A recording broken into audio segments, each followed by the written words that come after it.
would say one of the most common issues a client might face when renovating their home is unforeseen issues. It comes up all the time, and a contractor or anyone doing the reno who's experienced will tell you, we expect to find this, we hope to see this, but unfortunately we can't see through walls, not yet. So we don't know. Some homes are 100 years old, some are 30, some have old blueprints, some have new.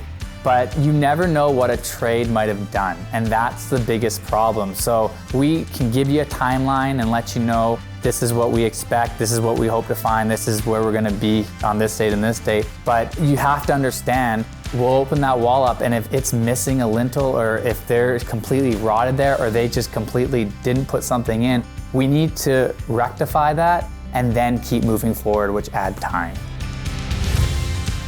Usually at the beginning of a renovation, you're gonna get an estimated cost for the renovation. I'd say probably about 3/4 of the way through, once the finishing is done and the big ticket items are done and we really have no more issues that are gonna arise, then you can really dial in the dollar amount. I would say, it's probably later on in the renovation that you're gonna have a really good idea how much it's actually gonna cost, because changes happen consistently all the way to the end, from framing down to painting. You literally will be changing your mind the entire time. So all these things cost money. So near the end or at the end, you're gonna know really what the renovation is gonna cost you.